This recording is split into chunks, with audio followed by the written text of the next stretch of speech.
way of updates. So I mentioned in my last video how I have this new and exciting grant opportunity for my grant consulting business. So if you don't know and you're new to my channel, Pen of the Beloved is a space for creators, for poets, writers, as well as nonprofits, because I am a grants consultant. I've been grant writing for about 6 years. I've been in the nonprofit sector for about 8. I was recently invited by an organization that is a part of the Aspen Institute to create a grant writing module to offer this lesson plan and module as a resource for those in the nonprofit space who are looking to learn how to grant write or kind of just brush up on their skills of what grant writing is and how it can be utilized for the organization to garner funding for the awesome and amazing work that they do. And one of the things that I always say, and I wholeheartedly believe, is that anyone can be a grant writer. I think, especially for those who are already writers, I think most writing skills are transferable. If you are in copywriting, if you are in travel writing, if you are even like a food writer, I honestly believe anyone with the skill and talent to write can transition into grant writing, and it's a much needed skill, a much needed resource for the number of nonprofits that exist just nationally who are trying to make a difference in their communities. So one of the things, I know I promised you guys I'd do a bit of a video on the background of grant writing and how I got into it. And so I want to give you the definition of grant writing. So Google describes grant writing as the practice of completing an application process for a financial grant provided by an institution such as a governmental department, corporation, foundation, or a trust. Such application processes are often referred to as either a grant proposal or a grant submission. My story of how I got into grant writing is actually one of my favorite stories to tell. So for me, I've always wanted to be a writer. I never really thought about being anything else in terms of like long-term career choices, long-term creative path. I was always like, I'm gonna be a writer, I'm gonna be a poet. I thought about going into publishing a bit, and then when I was younger, I thought about being a teacher. I thought about running a community center. I thought about like being this resource to my community and to the families and youth that I grew up with and I was surrounded with, because I always saw how the lack of resources and just opportunities affected myself and those I grew up with. So I always was passionate about working with communities to bring about better, resources and opportunities. So when I discovered one day, I had the revelation that I was going to be a writer, my mom always supported me, but one thing she would always say was, you could be a grant writer.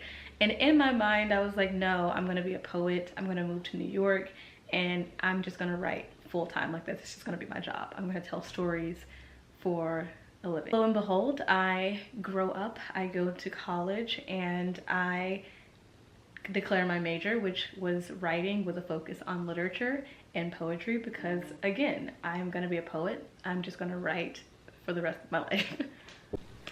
So I get to college, I declare my major, it's writing, focus on literature, and I have a minor which is youth ministry, because I really wanted to work with kids. It was something I kind of realized I wanted to do later on in high school, just because of just my personal experiences of growing up in the church, and also seeing how like so many different facets of life and trauma affect children at such a young age, and that there are not often resources set in place to effectively help kids and teenagers deal with their emotions. And even, I mean, myself being a teenager, when I decided I wanted to go into ministry, because my mom is a minister, I grew up in the church, and I was very much aware of how my mom interacted with kids, and I loved seeing her be such a positive light for children, and I wanted to do that myself. And so I declared youth ministry as a minor, because I just assumed I would just go into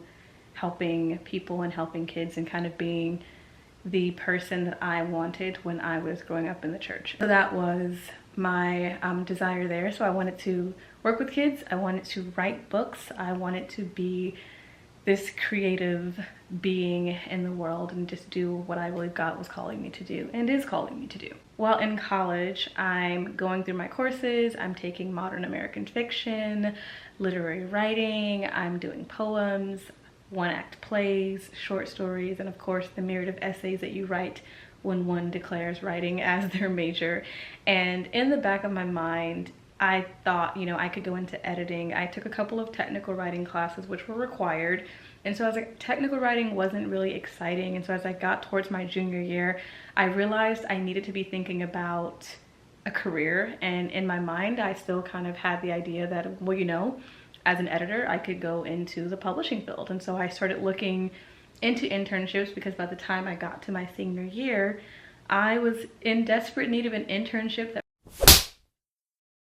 for some reason I wasn't aware of as I should have been my freshman and sophomore year. So I take technical writing 1, technical writing 2, and then I am placed into this class called Practical Application of Helping Skills, which was actually a counseling course that I had the choice to take because of my youth ministry minor. And so in that course, I got to practically think about my skills as a writer and also as a youth minister. What would that look like in the real world outside of university? And at that point, I had been volunteering in youth programs for about 3 to 4 years. And so I was familiar with working in churches.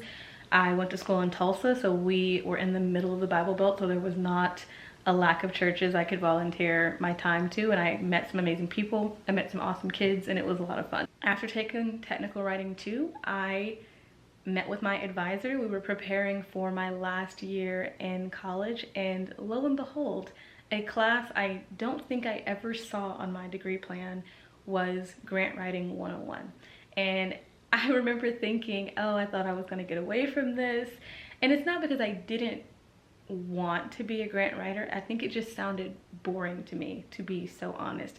I genuinely was like, this is a form of writing I never want to do because I don't know what it is. I don't know what the point of it is. So I'm just gonna like just get through this class. It's just one class. There's no Grant Writing 102 after this because I was graduating. So I was like, I don't have to, you know, take this class anymore. So I signed up for the class because I had to. And I remember it was a 7 p.m. to 9 p.m. class. So it was a 2-hour class at night. So I had to walk across campus every Tuesday night. It was once a week. And so every Tuesday night I would walk from my dorm or from our cafeteria area and go to this class for 2 hours. And I remember the first day in the class, I was like, oh, okay, I guess this is cool. I'm here with like 7 other people. Like, it was a small class by comparison. And I remember thinking part of our, I guess, assignment would be to write fake grants. So I genuinely was under the assumption that this class was designed to show you how to write grants, and from there you would, you know, get mock experience in grant writing. I was wrong. What ended up happening actually is our first week in the class, we were told we were going to choose a local nonprofit in the Tulsa area, and that is the organization we're going to work with for the rest of the semester. And we are going to work with their team, their executive directors, their program directors and operations staff, figure out what their needs are. And so while we are actively learning what grant writing is in the course, going through all of the lingo of proposals and letters of intents and RFPs, which are requests for proposals, and understanding what donations and funding looks like, restricted funding, and what it means for a person to donate funding to an organization, whether that be a nonprofit or a university. Where does this money go? What does it do? And how does it become effective to the community it's trying to serve? And so I remember sitting in class like in shock as I'm staring at the board of organizations I had never heard of. And I was like, surely she means like fake organizations. Like, I still was under the assumption that we weren't going to be writing for real people. So I get placed with this amazing organization in Tulsa, where they work with children who are deaf or hard of hearing from the ages of 0 to, I believe, 2 years old. And then they also had like programming for 2 to 5 years old. And so it was pretty much this amazing school that helped develop skills for children who were either deaf or hard of hearing, also tested their hearing to see what level of hearing they were at and what other resources they would require throughout their schooling. So that was one organization that stood out to me, and I believe God was like, choose that one. I was like, bet, I'm gonna choose this organization. I was interested in sign language at the time, and it seemed like the best option on the board for me at the time. So I remember, how old was I at the time? So it was my senior year, so I might have been 21, 22, and I remember I had my friend, because I didn't have a car, and she drove me to she drove me to the nonprofit. And I remember walking in thinking, I have no idea what I'm doing. I'm in this like board conference room with these really sweet women who work at the organization, and I'm just like, I'm kind of over my head here. I don't know what I'm doing. And my professor, Dr. Kim Falcon, I remember they were very aware of her. And so part of her course was that these college kids would just go out and work with local nonprofits. And so they were aware that I was new to this, not true to this at the time. And so they were aware I was new. They were aware that this was, you know, a grade obviously for me, but also it was experience to kind of understand what this work looked like, because I really was coming in, you know, blind, minus the courses and, you know, the notes I was taking in the class. And so I remember in that first meeting, they hand me all of their documents in the sense of like what they were looking for, what kind of, you know, materials they needed and why they needed funding. So it was like tactile toys, textured like items and things that the kids could play with to kind of help regulate emotions, to help them understand like all these different things that they needed for their programming. And so I was like staring at this maybe 10-page document of stapled documents of like toys. And so this project became a passion project for me. And although I was unaware, you know, entirely what the scope of the grant process was like, I remember thinking, I want to get this organization, you know, what they need. And so I started researching, and I remember as class would go on, we were also being trained on how to write the grant. And I remember, long story short, I remember I am not an all-nighter type person. I have always felt sleep was more important than studying. And so I, throughout my college career, was never the type of kid to be like, oh my gosh, I have a test tomorrow, I have to stay up till 6 in the morning. And I commend the people who do that. I physically could not stay awake for the life of me. I could not do it. But for this assignment, I was staying up till 3 o'clock in the morning, which was a big feat for me as a person who strove to be in bed much earlier, or I would rather watch Netflix than do schoolwork, like, or read a book. And so I was up till like 3 in the morning. Coffee didn't keep me awake at the time, so I was drinking like black tea to like stay awake. And I remember I was rereading these documents over and over, and I was like adding all of this stuff and compiling this packet of information to send back to the organization so that they could send off to the funder. And that was in November of, I want to say 2016. And I remember finalizing the document, and I had so much fun. I was researching medical equipment on how these particular items helped determine the best percentage of hearing or the lack of hearing in children. I was learning about social emotional learning and the importance of tactile toys for children to be able to, you know, grow and aid their development, aid their early childhood development. And I remember being so intrigued with all of the information I was learning, because I'd never really been privy to it because I wasn't an early childhood educator. I wasn't learning education. So this is something that was new to me, but I was so interested in it. And so I was looking at all this information. I was creating budgets, and the list of tactile toys that they'd given me, I was putting those in a budget saying, if we get this funding, this is what we buy, and this is how it's going to help and benefit the kids that we work with. And I remember I compiled everything into a PDF, and I was like, Lord, it's in your hands now. Let this be beneficial to them and let them get this grant. And I remember I emailed it off, and I said, I hope I did everything right, because it was my first grant. I didn't know, you know, I didn't know what the outcome of it would be. And I sent it in, and we kind of had like our congratulatory, you guys all submitted your grant class, like celebration type thing. And I remember semester ended, I went home for Christmas break, and I kind of just like forgot about the grant for a while. The class was over, had no intention of going into grant writing still. I was just like, wow, this was fun. I thoroughly enjoyed it. It was a great process. And I remember months later, it had to have been close to graduation, if not close to spring break at the time. And I remember walking back to my dorm, and I'm looking at my phone, and I open up my phone because I get an email from the executive director of the organization, and the grant that I had written for $16,000 was awarded. And I was like, wait, does this mean they got the money that I wrote for? And I was like in complete shock. I was like, whoa, like this is a skill that's actually beneficial and proves to make a difference. No matter how small or how large it is, it has done something for these children that I had spent weeks and months reading and researching about and learning about the importance of education designed specifically for children who are hard of hearing. And so I remember she reached out, the woman I had been working with reached out to my professor of the Grant Writing 101 course, and she was like, this amazing student you brought to me has actually helped our organization receive $16,000 plus in funding for our organization and to receive the necessary medical equipment that we need to support the kids that we're serving.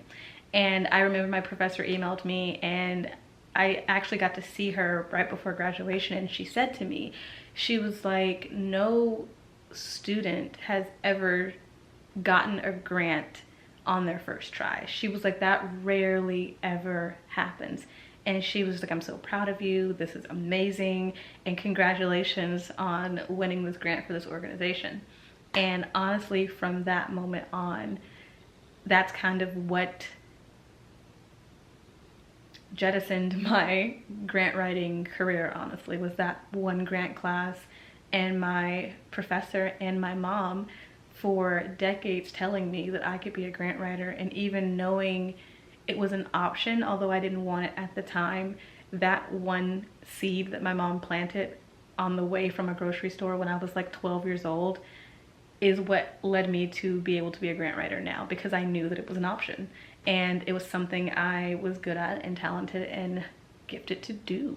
After graduation, I ended up going directly into nonprofit work. Like, there was not even a pause.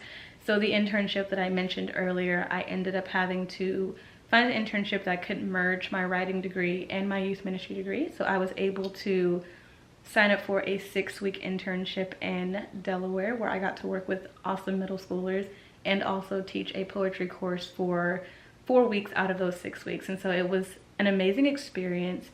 And it was also where I ended up getting more grant writing experience, because I was able to kind of do a bit of volunteer work with their local grant writer in the organization. And from that moment on, I had been trying to find spaces I could grant write wherever they would let me.